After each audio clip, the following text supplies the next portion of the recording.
talking about? What is up, my True Feelings family? Let's get into this 90-day fiance. Let's just talk about some things because we just have a few little things to talk about because I was right about some shit. We're going to start with Jessica and Juan. Yeah.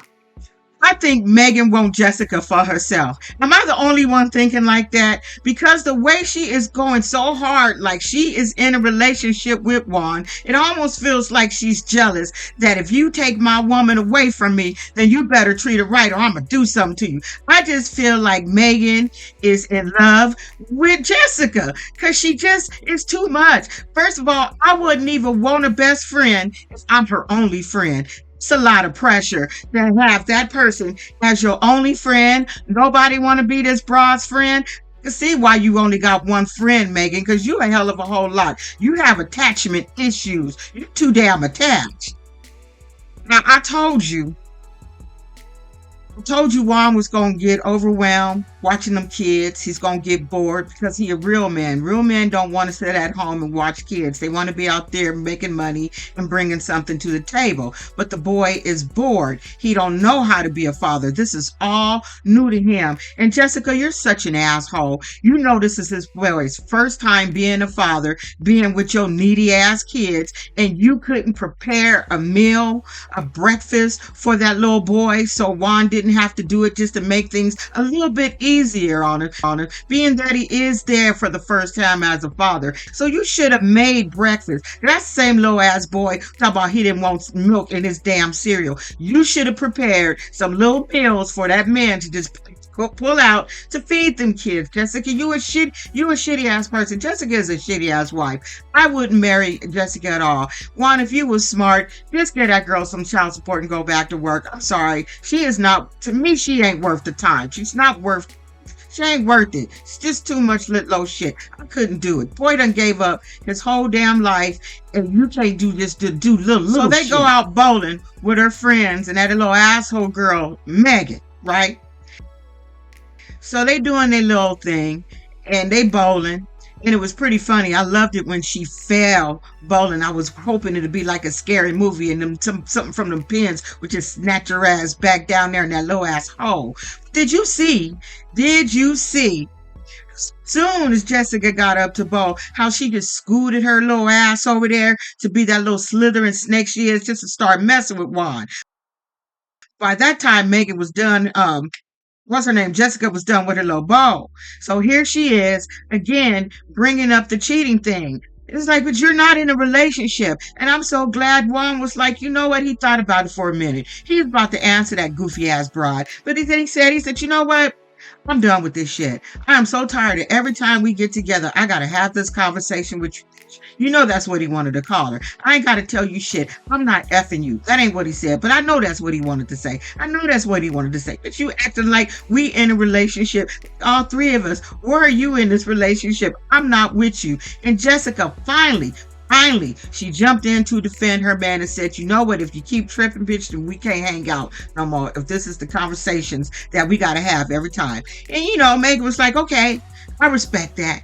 However, if I find out you hurt her while you here, something gonna happen. And he's like, bitch, what the fuck you mean by that? Is it you threaten me? What you mean something gonna happen? You gonna, what you talking about? Put a card on. It's like, what you talking about? What you talking about, Willis? What you gonna do? What, Megan, what are you going to do? Okay, you got people hidden in your cellar. What the hell you gonna do? And Jessica, you should have stepped in again and said, first of all, don't be threatening my man about whatever is gonna happen. Get away from there, because she in a relationship with Megan.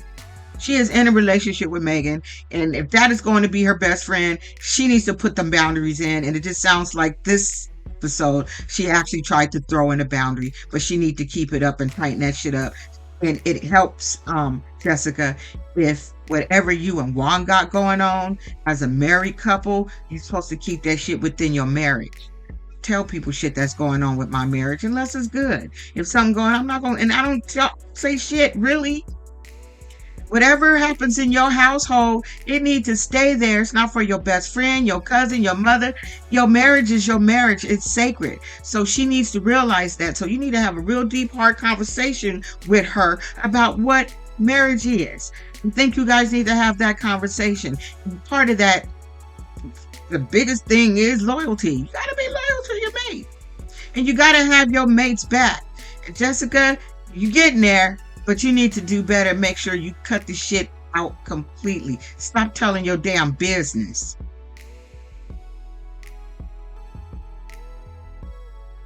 Y'all, let's flip the page to Greg and Joan and their mama.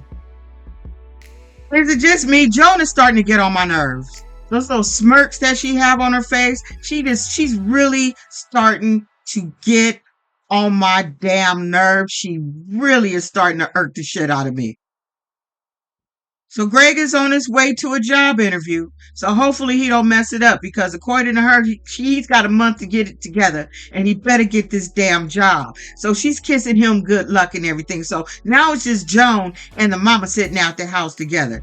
The mama want to know how she doing here and if she have any complaints, anything she want to talk about. So she got the nerve. First of all, mama's like, let me go get some socks. I got a little project that want to see if you want to do with me. So she go down to the cellar, wherever the hell she went, and came back up with a whole thing of socks that they supposed to try to match up, right? So doing this sock matchup, they having this conversation. So then Joan have the nerve to tell the mama, the issue I have here is like privacy, with like a little more privacy, and just you need to you're always home. Every time I see her face, I tell you, it's hard not to laugh. And she wanted to throw all them socks in her damn face. I would have been like, what? You're always home. You need to go out more. You need to go out more. And I would have been like, but first of all, she pay rent there. I'm sorry, mortgage. She's always has paid the mortgage and the bill. Who are you to go into someone's house and tell them they need to get out more because you are messing up your private time? Bitch, you don't get out of here, Joan. Joan, I wanted to choke you, Joan. You needed to be choked, Joan. Okay, you doing too much. You acting really high and mighty. That ain't your damn house. I would have went off on your ass. I would have went off on her. I wouldn't have been able to hold my tongue. Mama, you better than me, because you don't deserve that, and you sitting there housing this heifer, but she feel like you need to get out more because she need privacy. Tell her your lazy ass husband need to hurry up and get a job. Get your ass up out of here, because we ain't gonna have too many more in these conversations, Miss Joan. That's what I would have been telling Miss Joan. Don't you ever address me, come to me about what I need to do in my house, or you will be at the soup line with your little raggedy ass fucking fiance. That's where you'd be. Joan was doing too damn much.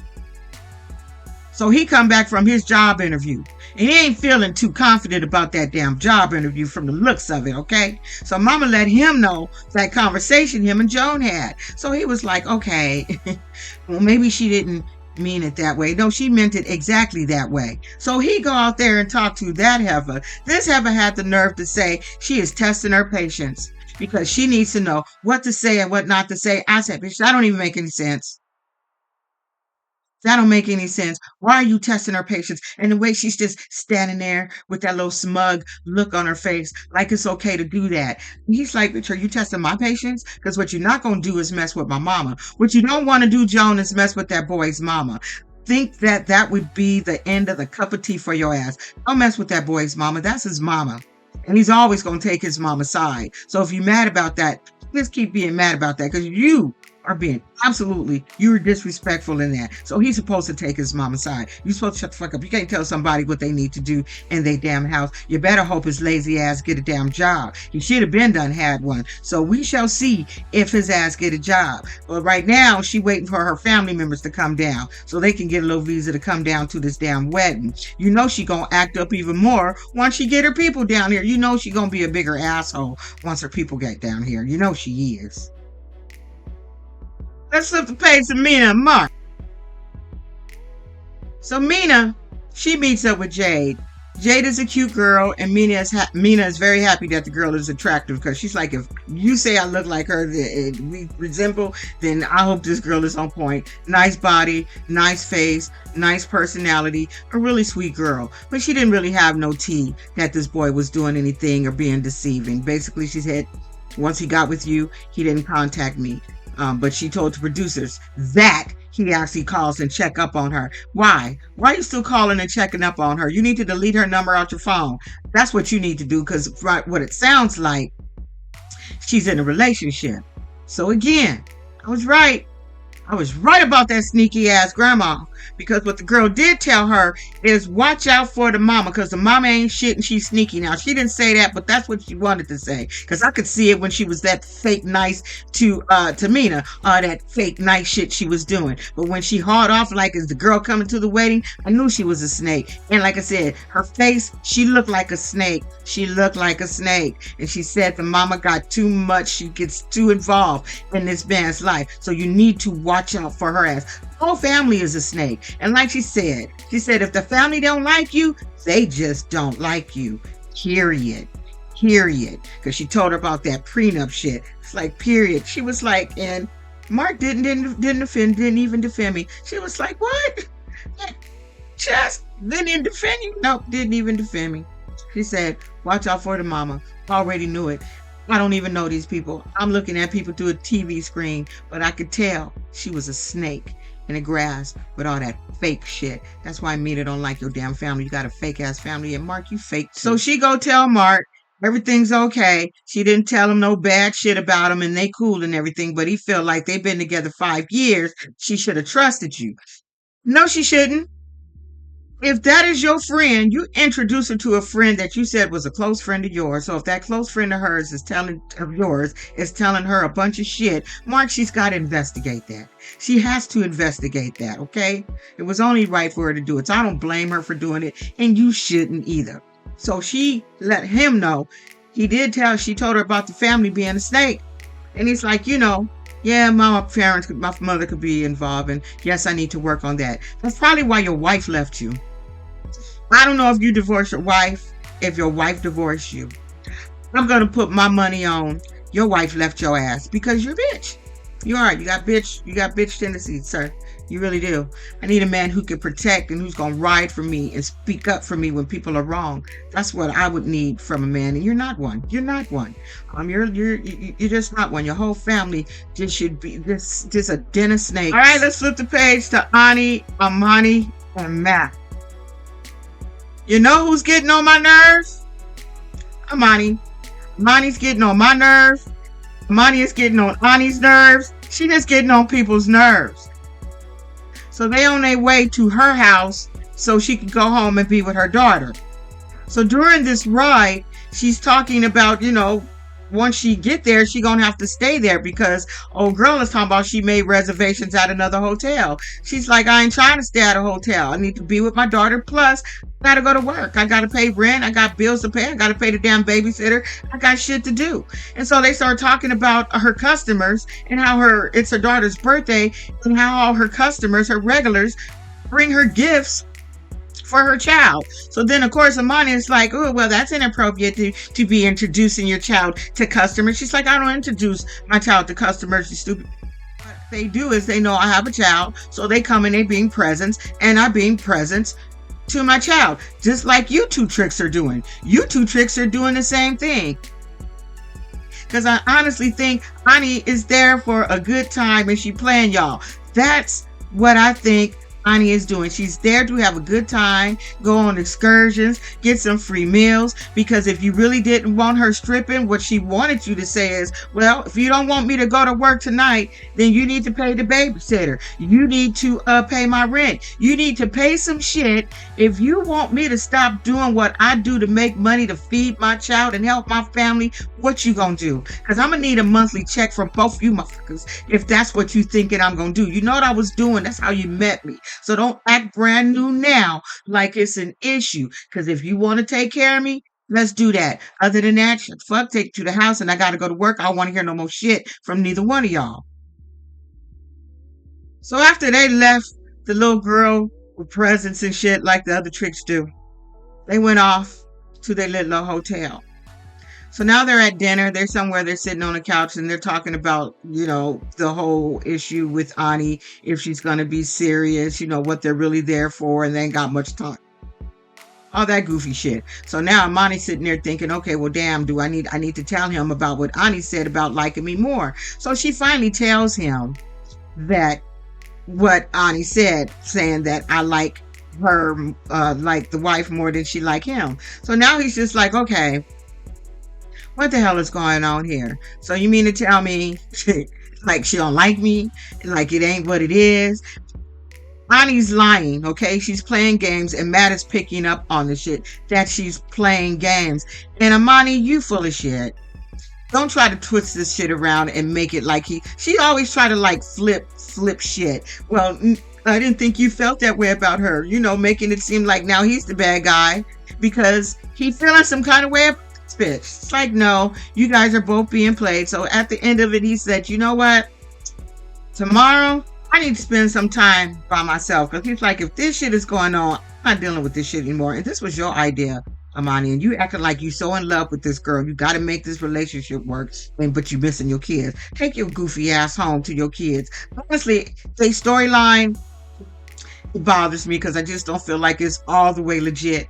That little crying scene she did last week, all that damn crying, all that crying. She was crying hard. Her nose wasn't red, her makeup wasn't smeared, just crying hard. It was just too damn much. But you know what? I like Ani. Ani be getting her ass together. She ain't with the shits. She's a firecracker. She's a firecracker, and she ain't putting up with they shit. But like I said, if you don't want her stripping, then you need to give her a monthly check to make sure she good, okay? Make sure she good, okay?